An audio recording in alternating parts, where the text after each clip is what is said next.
Hello, good morning, everyone. Welcome to Evolutionary Church. Yay, we're here in week number 73 of Evolutionary Church. It's wonderful to be here with you all this gorgeous morning. And if you haven't already, as you're rolling on in, if you haven't opened up your chat box already, go ahead and do that so that we can communicate and say hi to each other. We always show up a little bit early if you want to and say hi ahead of time. But if you haven't done that already, go ahead and open up your chat box. Say hi, let us know where you're joining us from, and we'll be using that quite a bit throughout our beautiful gathering this gorgeous morning. So once again, everyone, welcome to Evolutionary Church, where our mission is a planetary awakening in love through a unique self-symphony. And together we declare that the last day of the old face of evolution is honored as the first day of the new face of creation. I am Lisa Ingalls. I'm the co-executive director of the Center for Integral Wisdom. I'm your moderator, and I am the executive producer of Evolutionary Church, this gathering that we do every single Saturday. We haven't missed a Saturday since we began 73 weeks ago. Oh my God. And in Evolutionary Church, we are connected, we are whole, and we are expressions of the entire process of creation. And we are activating a new humanity. We are awakening as a new species, as Homo Amore Universalis. We are a church, we're a synagogue, we're a mosque, we're a temple, we're a zendo. We are all of it. No one is excluded. Everyone is absolutely included. And we come together to attune to the evolutionary impulse that's awakening in us, as us, and through us. Welcome home, everyone. We're so delighted to be with you here this gorgeous Saturday morning. Once again, if you haven't opened up your chat box yet, go ahead and do that so that you can say hi to us. And also, I want to mention that we do have a Facebook page. If you haven't already joined us over on Facebook, it's facebook.com/Evolutionary Church. And if you've been coming for a while to Evolutionary Church and you've been liking it and enjoying our gatherings, please do feel free to leave a review for us on that Facebook page. It helps us to spread the message of this gorgeous gathering that we do every Saturday morning. So once again, as I always say, we do have the replay will be available for you usually about 24 hours after our broadcast, and it's available for everyone for free. For those of you who are Evolutionary Church Collective members, you have all access pass to every single episode we've ever done. So it will be available to you in the portal. If you're not an Evolutionary Church Collective member and you want to learn more about it, I will put the link to that in our chat box once we get started and get going here. So for those of you who are maybe showing up for the first time here, I just want to give you a little overview of what to expect in the next hour. So we begin our Evolutionary Church always with a Dharma recap. So I recap a little bit of what we talked about, what Barbara and Mark, what the message was from the previous week, from last week. So we start with that Dharma recap, and we move into a gorgeous resonance with Barbara. So she sets the resonant field for us. And then we move into our prayers with Mark, and then we move into our messages for the day with Barbara and Mark sharing their messages, and then we wrap it up right around 10 o'clock, and generally we try to say hi to everybody at the end of the hour or the top of the hour. And so we invite you to come on in and just wave your hand and say hi so we can see all the beautiful faces from our community from around the world. So with that, I invite us to step into Evolutionary Church as I open with our Dharma recap. Again, we are in week 73 of Evolutionary Church. So wonderful to be with you here today, everyone. We come together knowing that our lives are allurement. That was our code last week. Our lives are allurement, and allurement guides the very direction of our lives, doesn't it? And we might have called it by other names. We might have said, oh, that's synchronicity or that's coincidence. But Let's make no mistake that every place that you've been, you were supposed to be. Every person that you've met, you were supposed to meet. Every idea that's crossed your mind was more than a random thought. It was an allurement of ideas from the infinite field of possibility that was attracted to you, right? And just as allurement is a hidden force that guides our lives, it's a hidden force that's been guiding evolution since the moment of the inception of the universe. It's constantly at play, from the subatomic to the cosmic. It's an unseen force that scientists call gravity or magnetism. It's an unseen force that metaphysicists call the field of attraction. It's an unseen force that the mystics call love. And nothing can hold us against the process of allurement because it's infinitely powerful, and at the same time it's infinitely intimate. So we come together today as an evolutionary community in devotion to allurement. I invite us now to enter into the holy and the sacred space of Evolutionary Church as Barbara sets the resonant field for us. Barbara, I hand it over to you as you turn on your video and audio.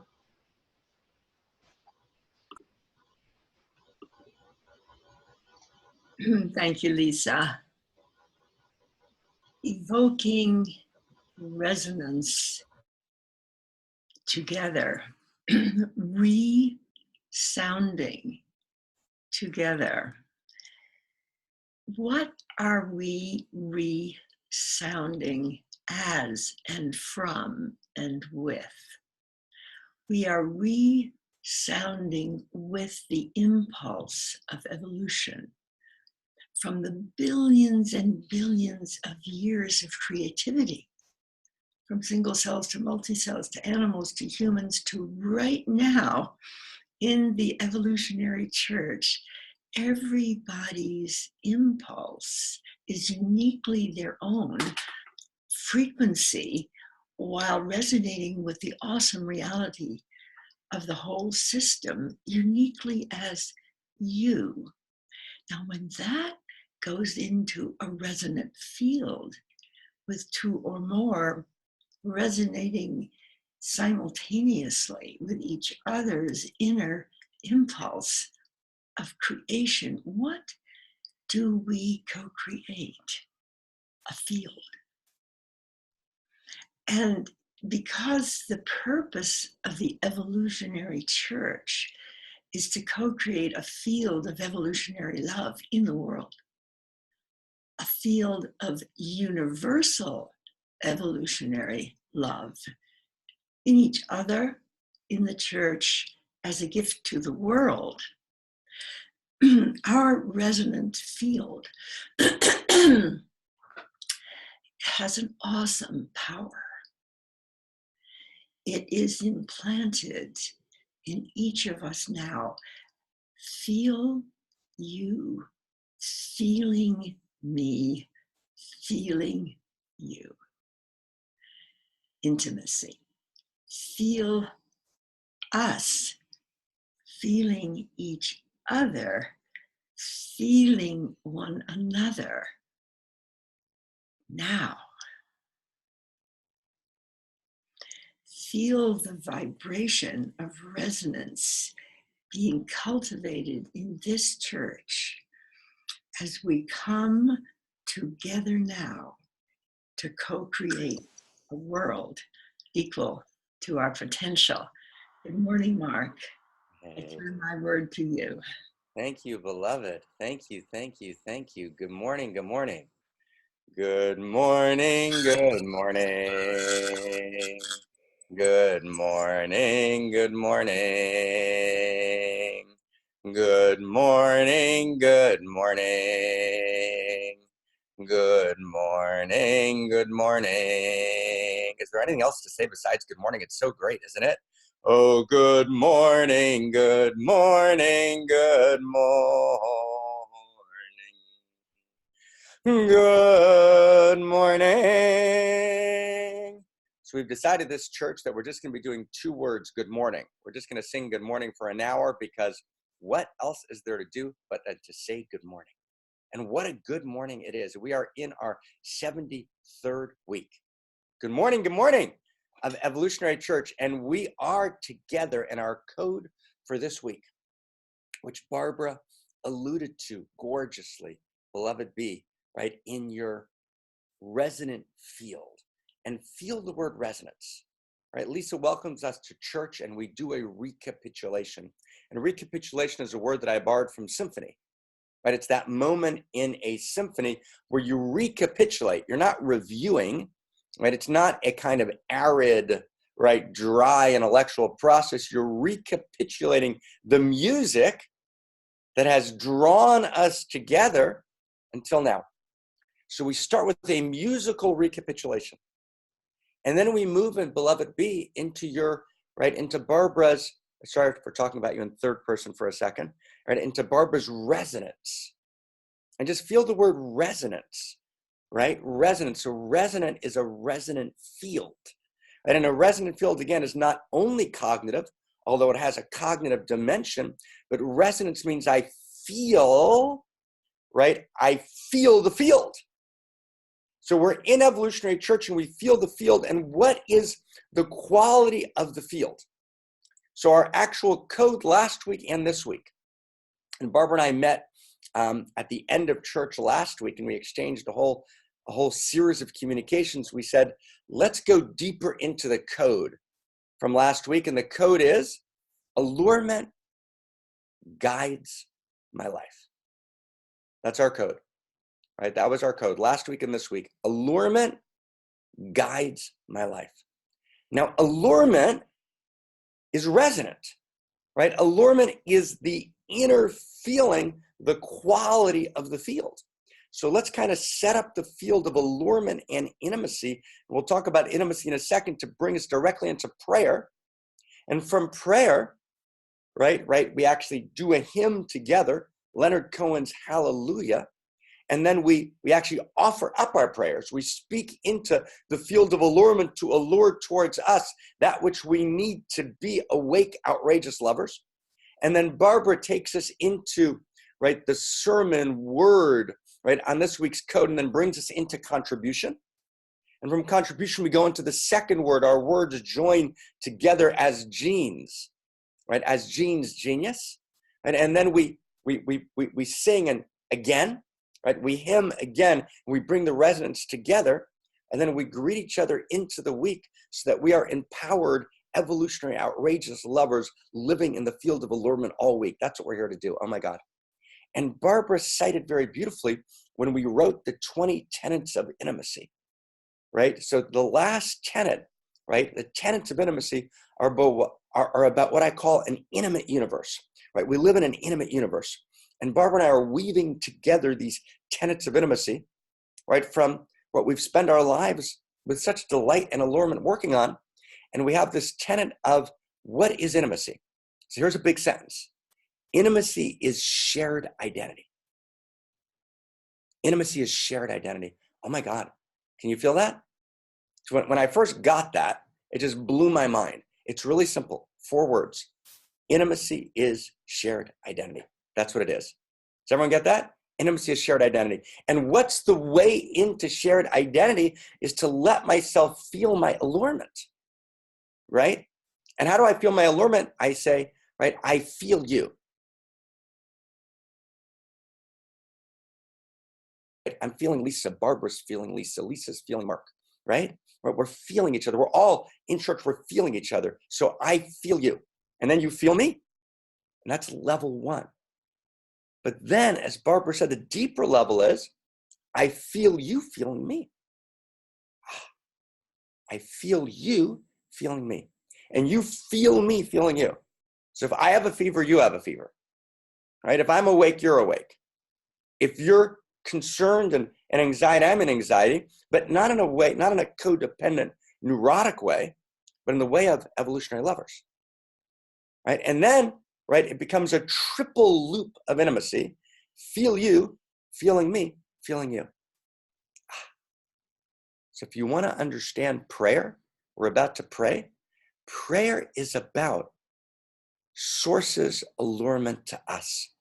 Prayer is God in search of man, goddess in search of woman, right? Prayer is the experience that we say here every week in order not to say it just to each other, but to actually evolve the source code, or to actually create and invoke the new human and the new humanity, right? To actually become that new human.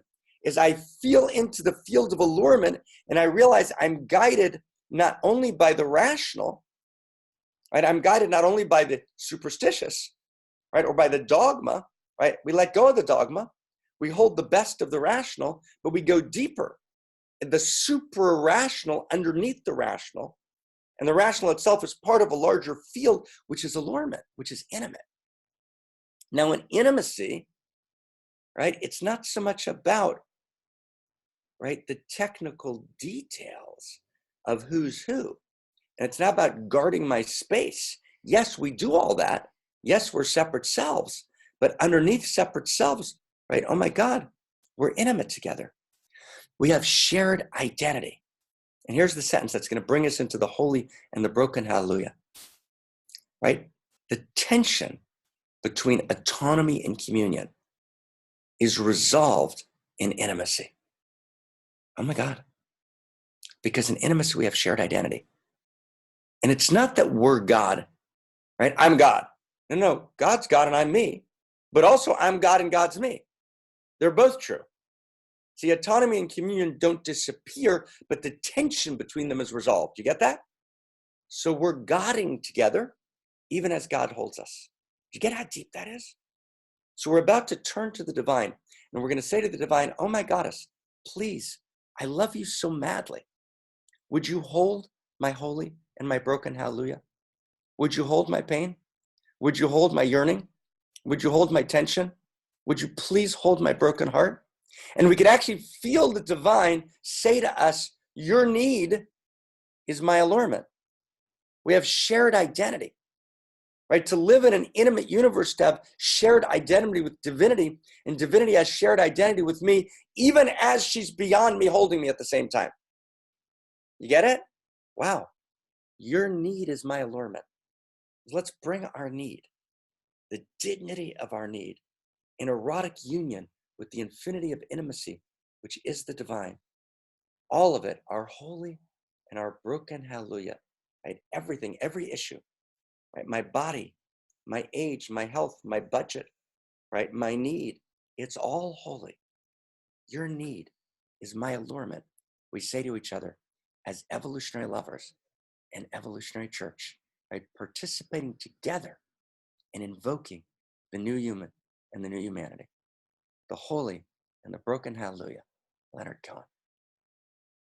Find our way into the chat box at the bottom of the screen, and we come to offer up our prayer. And I pray for everything. I ask for everything.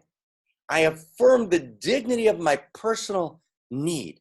And I find my way in and I say, oh my God, please help me, help my body be healthy. I'm praying for Shimmer right now, who I'm going to visit, right? God willing, he's in Portland now, right? This coming Sunday or Monday, right? So for Rhoda and Shimmer, thank you, Sally, right? And let's offer up prayer, right? Every single person, right, is invited right now to come in and find your way out of the spectator, right, into the place of asking for everything. And Barbara will model prayer now, praying, and Lisa will model, and I'll model prayer. We're not watching, right? We're actually praying, right? So Nahid says, right, she begins the prayer, right? I pray for seeing the dance that's dancing in me. Diana says, right, I pray and I ask the universe for health and peace, right? Ulrike, right, I ask for the ability, living every right moment, aware of its pleasure and ecstasy. Rhoda, I pray for a miracle to heal Shimmer's tumor so he can swallow and speak again. Right, Julie, I pray for perfect health for me and my family. Christine, Glenn, right, like we're finding your prayer. Norman, right, for a small infinitesimal tiny crumb of happiness would be good. You hear that prayer? Right, a small infinitesimal tiny crumb, right, of happiness. Right, when I pray, I ask for everything. Shati, I pray for the strength and all the necessities to create an awesome house in Amsterdam. Val, I pray for financial ease and a wonderful lover partner. Donna, I pray for everything for myself, the world, and everyone here today. Krista, I pray for sexual healing and conscious sexuality and the healing between men and women inside and outside my house. Joyce, Krista, yes, I pray for the intensity to hold on to this opportunity to become my higher self. I pray for Ken Kinghorn, that he should be healthy and strong and creative, gorgeous man. Jay Carter, I pray for healing for Terry, Jeff, and Brandy. Priscilla, I pray for my right and perfect wholemate safe passage on their way to meet me. Donna, continued multi-dimensional intimacy with my daughter Nicole in heaven. Right, Medea, I pray that I'm continuously streaming the love and abundance of my homo, amore, universalis, the new human that we're invoking here together. Right, Claire, I pray for my beloved Eric's healing. Friends, this is sacred text. There is no sacred text higher than this. This is the allurement of my story, my love story.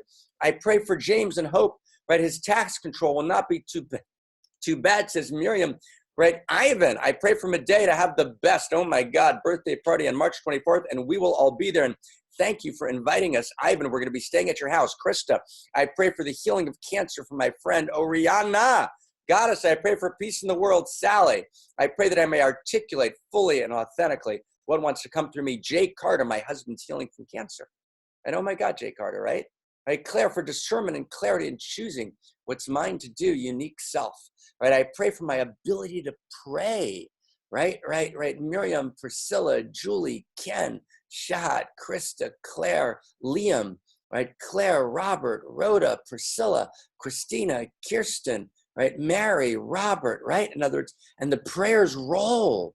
Right, to awaken as she always, only deeper can, to hear, right, the divine whisper clearly and openly. And I pray, my friends, right, pray for the delight of our words and knowing every word matters. When we offer our words to someone, we offer them in tenderness. We offer them to stroke their heart open, knowing the beauty of our words, knowing that we are here, the band of outrageous lovers that have come together like Da Vinci and his cohorts at the edge of modernity to actually speak the new humanity, right? To feel the new humanity into existence. And I turn my word to beloved wholemate, beloved Barbara. Take us in deeper love all the way. Open it up. Amen. Amen. Thank you, Mark. Thank you. I am going the whole way with the prayer for intimacy. Yeah. And the whole way is I will start, as I always seem to do, at the end and then come back into how we did it. I pray for the planetary awakening in love. I pray for the experience of the unique self symphony actually happening.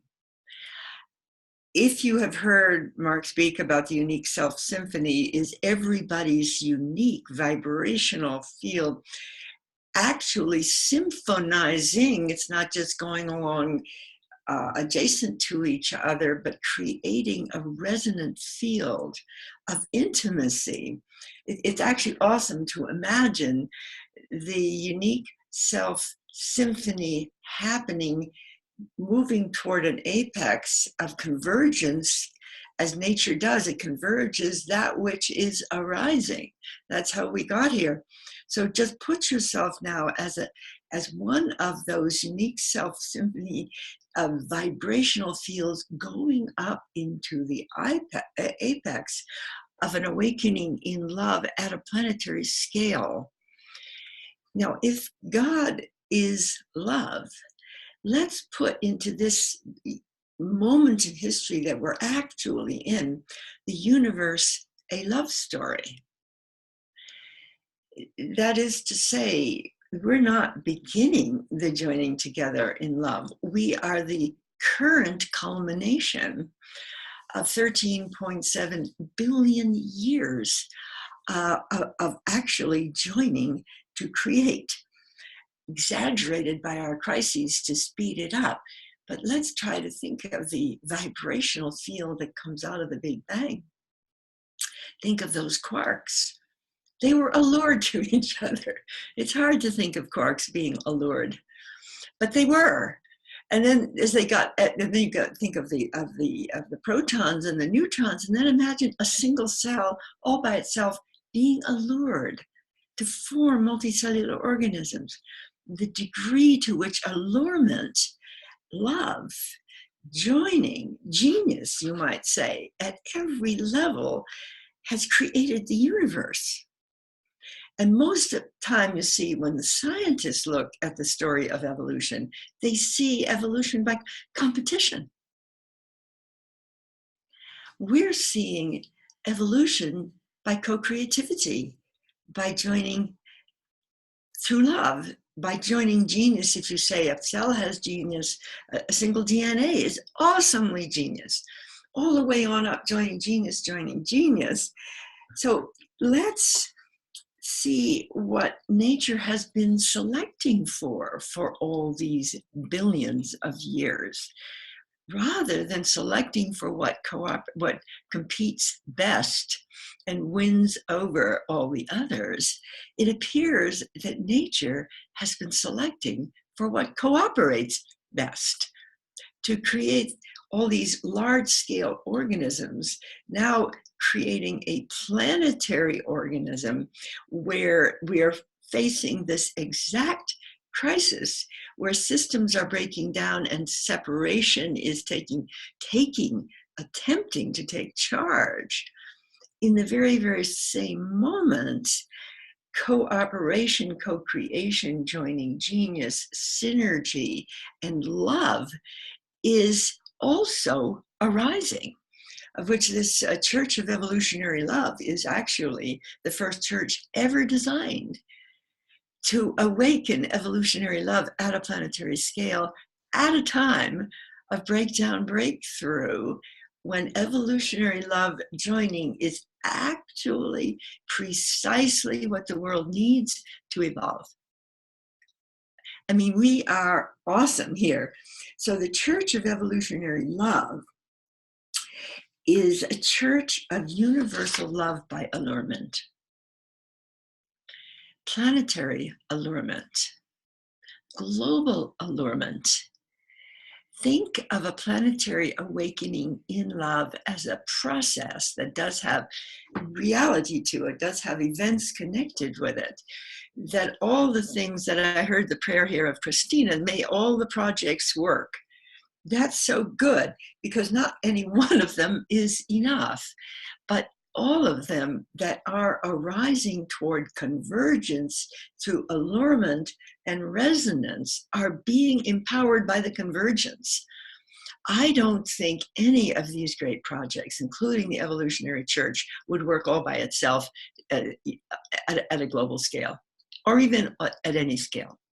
So let's take a moment now to feel inside ourselves that our life is guided by allurement. Not only our life in general is guided by allurement and resonance. And I want to end with another of my most favorite thoughts. One is the planetary awakening in love up here. And then I want to evoke synergistic democracy. Instead of the win-lose structure of democracy, which was so powerful in an age of monarchy, which today tends to divide, and there's no way we can create a whole global communion with divisions at every stage of the current structure of democracy. So let me just finish with the stage of synergistic democracy, which is joining genius in every field, in every function, in every culture by allurement. Is this a good political program? I can imagine, since I got to the Democratic National Convention to propose an office for the future to map, track, and connect what's working, let's go to the global political convention, this moment, which we're creating as we speak. Speaking of synergistic democracy arising globally through allurement, finally on the internet, in a global awakening in the nervous system of humanity, of which this church is the first church to actually declare as its purpose the awakening of humanity in love, through being love ourselves. And so with that, I open the concept of our contribution to this. This is awesome contribution to have something that you can give into for your vision like this. See, if you have a vision this great, if you share this vision together, where would you contribute to support it? It's really a good point, isn't it? Would you give it to the Democratic Party? Would you give it to an existing church? Would you give it to healthcare or some sector of the wheel? I don't think so. We would give it to the evolutionary church of universal evolutionary love. So have you put up the place for people to donate, please, Lisa? I don't see it right here. Maybe it is here, but I don't see it. I'll put it right in 1 second. Okay, thank you, thank you. So be thinking now of your contribution, both personally, so that we can meet and connect here and pray and love together in this church, but think of this church as a launching pad, the only church so far in the world for a planetary awakening in love through a unique self-symphony, initiating synergistic democracy throughout the world. Now, is that worthy of a contribution? I believe so. Please click on where it says, Lisa Engel says, your contribution makes a difference. Priscilla says, it's totally worthy. Somebody says, put your money where Omega is. Mark, I turn my word to you. Oh my God, the word is turned, the turning of the word. So let's feel into the word turning and the turning of the word. And let's merge our words together. A planetary awakening in love through unique self-symphony. Oh my God. How can that happen? How can that be, beloved? Right? What needs to happen to make that true? Right? And so the deepest thing, beloveds, that beloved Barbara is saying, is that only happens when I can open my heart, right? And I've got to always be peeling away layers of my heart. And we think it's happening out there. We think that there are two tracks in the world, right? There's my personal love story. There's the details of my life, right? There's the places where I'm stuck and I'm clenched and I'm contracted and I'm the little boy or the little girl and I've got that's one life. And then there's the big life, right? There's the save the world life, right? There's the kind of transform humanity life. And somehow we need to keep those two things as separate as we can from each other. So one doesn't ruin the other, right? That's how we always think, right? There's the big stuff we do, then there's the details. But actually, to actually invoke a planetary awakening in love through unique self-symphony is when I begin to realize that my love story, and right now, in this second, as I'm talking, as I'm texting, as I'm loving, right, as I'm creating, as I'm engaging, right, with my colleagues, my friends, right, my staff, my world, right, my boards, right, my students, right? Let's say I'm running an organization as I'm paying my staff and how I'm paying them and how I'm doing the integrity, right, of my payments, the whole thing. It's all a love story. Do you get that? It's all a love story, friends. There's nothing that's not a chapter and verse in my love story. And to actually be asleep in the world, you want to know what the experience of being asleep is? You're in a love affair and you're not aroused. That's what it means. And arousal, we've exiled arousal to this very narrow dimension, which is sexuality, which is beautiful, blessed sexuality. And there's a lot to be said about that, not now.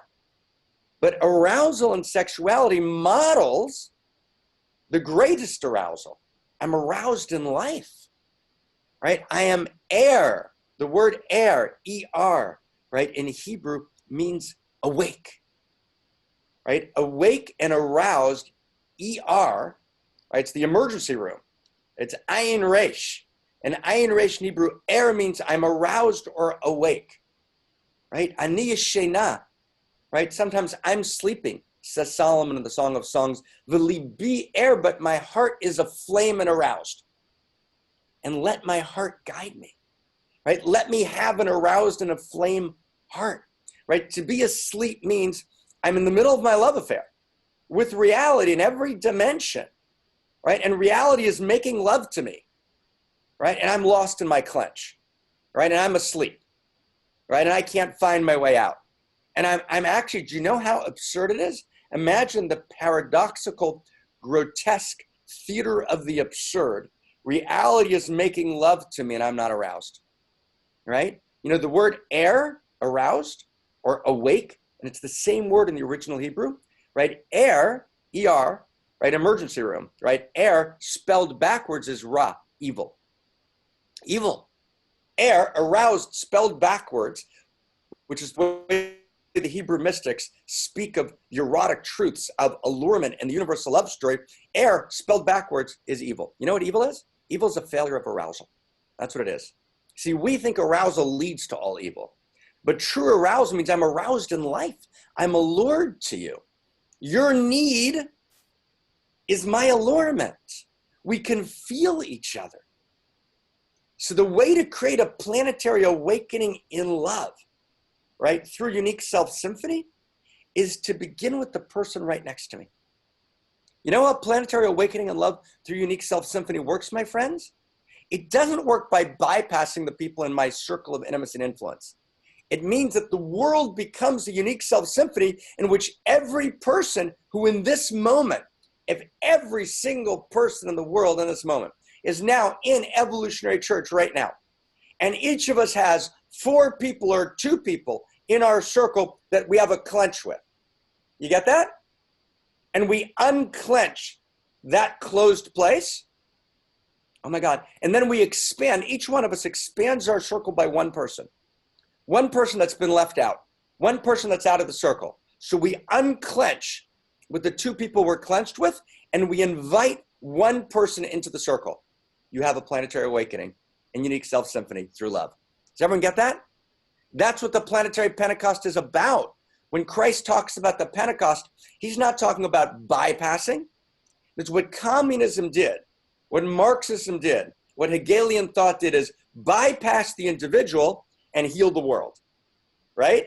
So early evolutionary spirituality said, let's wake up the world, but along the way, right, we got to kill, right, 17 million collective farmers in the Ukraine, sorry, right? Along the way, we've got to have a Gulag archipelago, right, where parents betray children and children betray parents, sorry, right? Along the way, we've got Big Brother, right, and George Orwell, in which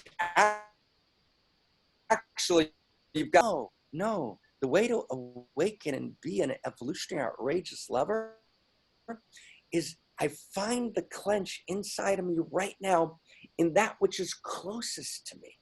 Right? That's what the text means. Lo b'shamayim, it's not in heaven.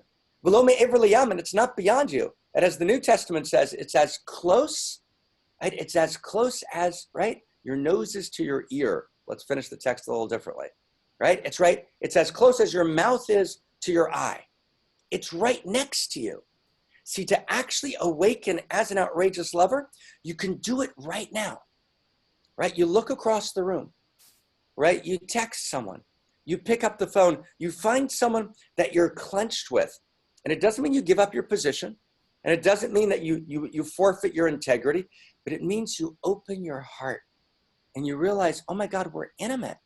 We're not against each other. We have shared identity. We're beloveds, and we're together as beloveds. We're looking into the future, and the only enemy that we're standing against is unlove, right? That's what beloveds do. Beloveds, they don't just look at each other's eyes, right? They look together into a shared horizon, and the only thing that stands against them is never each other, is unlove. So can I now, my friend, oh my God, can I find that place in my life? And I want to invite everyone right now in this very second right here, right now, who is it that you're clenched? And it might be someone you're really close to, but you can't give them the fullness of your love, right? It might be someone that you've put outside your circle. It might be a former husband or wife. It might be someone, right, who was a business partner. It might be someone you're living with right now. It might be someone you're working with right now. It might be someone that you're married to, but you've given up finding the depth of love that you could find, right? It's the place that I'm closed. The way the word in evolution for evolution in Hebrew is hitpatchut, opening. You evolve when you open a door that was closed, right? And that door is always a door in my heart. That door doesn't live anyplace else. That door is only in my heart. I open a door that was closed in my heart, right? And there's no bypass road. And when we all do that together, right, connected in the noosphere, right, in evolutionary churches all over the world, right, and we do two things. It's 2 steps, my friends. This is the technology of a planetary awakening in love through Unique Self Symphony. Here's the technology. You find 2 people that are in your circle and you go deeper. You open a place in your heart that wasn't open before. Oh my God, right? And then you find 1 person, maybe 2, that you've placed out of your circle. You've made that person an other. You've shut down the allurement that you might have with that person. You've shut down the attraction. And you've exiled to a different church. We're talking about the attraction of beloveds, of evolutionary lovers. You've shut it down. That person's outside of your circle. You know who they are. You've figured it all out. You've analyzed them. You understand it. You're a lawyer. You've gathered all the evidence that you're right. So when you become an evolutionary lover, you throw out the evidence. You stop being a lawyer, right? And you actually become intimate. You say, feel me feeling you, beloved. Feel you feeling me. Feel me feeling you, feeling me. Feel you feeling me, feeling you. In this triple loop of allurement. And then as that happens, imagine the globe being lit up with light, right? Love and light is the same thing. And you actually feel, right, these explosions, these bursts of light happening all over reality as I open my heart to 2 people in a deeper way than I ever had. And I'm willing to be fearless and vulnerable. And love becomes not a commodity that's being exchanged. Love becomes a fearless allurement. I'm vulnerable to you. I'm willing to be vulnerable because I trust you. I trust you to hold my heart, right? You got to trust. I trust you to be conscious. I trust you to step out of your own narcissistic entitlement, which is, we all have it someplace, and let it go and become the outrageous lover that I know you are. I trust your greatness and I hold your greatness even when you don't trust it yourself. Oh my God. I trust you. I'm going to love you so much. I'm going to open up so deeply that if you don't respond in love, I'm going to be hurt. And I'm willing to risk being hurt. I'm willing to even be hurt and open up again and again until you rise up to the full glory and the full beauty of the outrageous lover that you already are. And then, my friends, and stay with me, and then I find, right, 1 more person, right? 1 person. Think about that person right now. Friends, think about that person. Who is that person? And I want to invite you to do something daring, okay? Something wildly daring. Are you willing to write right now in the chat box the name of a person that you've put outside your circle? You can write their initials. You can write their initials. You've put that person outside your circle. Write their initials, right? You can give them a fake name if you want, right? But name the person, okay? Let's do it right now. Everybody, right now, I'm going to do it. Okay, I'll put initials. Okay, someone you put outside your heart. Okay, you put outside your heart, right? Bring that person in. Bring that person in. Write the name, right? Find the name. right? Find that name. No, actually, right? Find the name, right? Write that name right now in the second. We are now in the second right now, opening our hearts, right? And bring that person back into your heart, right? And as this is happening now, right? We are now in this very second in a planetary awakening in love through Unique Self Symphony, because we are now the Unique Self Symphony. It is happening. The singularity is happening right now, right? And it's happening all over the world. And imagine Evolutionary Church as we support it and grow it, right, by opening our hearts. And imagine, because this is a true and real possibility, build it and they will come. Imagine the field of dreams, right, of millions of people joined, right, in nested circles of evolutionary churches all over the world. And we open our hearts and we bring in someone. Don't stop, my friends. Don't quit, right? Right, another name, right, another initial, right? And we open up, oh my God. And I'm opening up, right? We open up in sweet surrender, right? To the luminous light of the one that lives in and as that person. And you know what we have to do in order to do that, my friends? You know what you have to do to open up in love? You got to give up being right, right? Can we give up being right? Right? Can I give up being right? Right? We die alone and right. So the planetary awakening in love through Unique Self Symphony that Barbara and I, together with each person in this church, dream about. Don't we, Barbara? We dream about it. We wake up in the middle of the night dreaming about it. We wake up in the morning dreaming about it. But it's not just a way. It's not how do Barbara and Mark fill their emptiness? You know, they're a little bored, right? You know, how do we fill our lives? Let's do a planetary awakening in love. That's not what it is, right? It's our most passionate yearning. It's why we're joining Genius in Love. Right? Right? And right? And it starts here, now. It's right now. And it's most personal. Right? Right? It's most personal. It's most intimate. And it comes from the place, beloved friend, where it's hardest to open. If you want to know where you need to open, there's one mystical test. It's the place that it's hardest to open. And it's in that hardest place that you open. Oh my God. Oh my God. Oh my God. Right? I want to know what love is, Lisa Engels. I want to know what love is. There's been heartache and pain, right? And we can take it all the way. And we can open it all the way. And we can chant it all the way. So Lisa Engels, take us inside, love, right? With delight, with honor, right? And let's chant it in the hymn. And then Barbara will take us the next step. Oh my God, I want to. Oh my God. Oh my God. Oh my God, Evolutionary Church, beloved Barbara, give us a blessing, planetary awakening and love, beloved Wholemate, through Unique Self Symphony. Take us inside, love. Well, I was imagining a scale of this level of opening. I was thinking of all the places on earth, all the people, all the individuals and groups who feel close to each other. It's truly enormous. And I was imagining that somehow through the Evolutionary Church, everybody who felt closed, whether it be individually, personally, or collectively, felt an opening. It's very simple.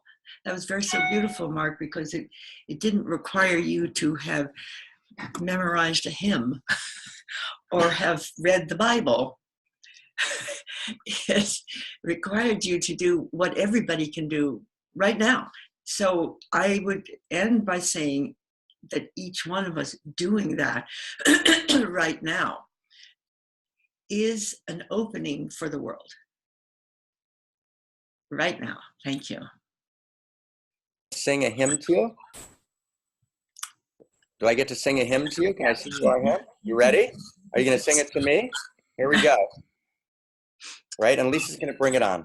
Right? And always, my friends, I only trust people. I'll tell you a secret in the world.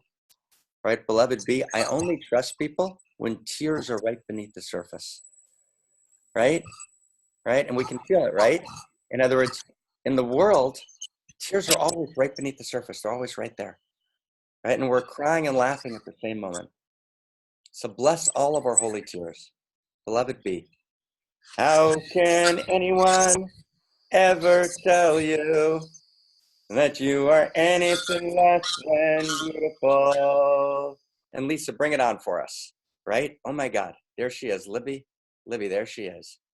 How can anyone ever tell you that you are less than whole? We're gonna go higher, right, and deeper every week.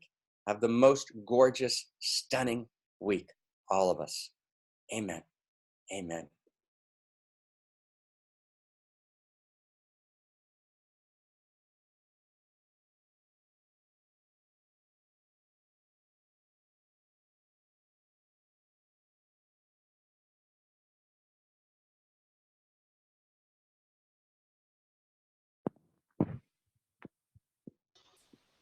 Hello, everyone. Good to see your faces. And my my box over here is, they changed it on Zoom how I bring people in, so it's taking a little bit longer. I have to double click on things. So I just wanted to let you know that.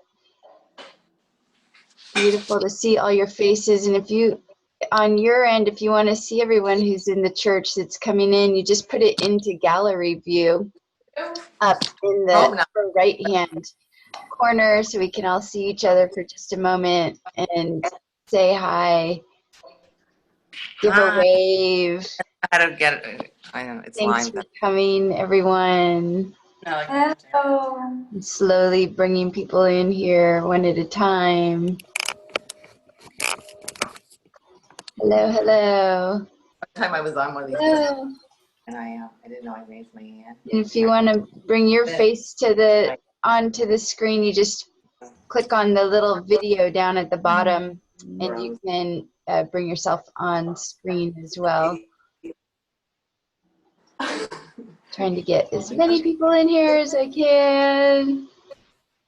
Sorry if I didn't get you in. The platform allows for about 50 people to come in at a time. All right. Okay. Hello, hello, everyone. Deep blessings. Gorgeous church today. Wonderful to be with everyone. More of the same next week. Have a wonderful, wonderful week, everyone. We'll see you all then. Bye. Thank you.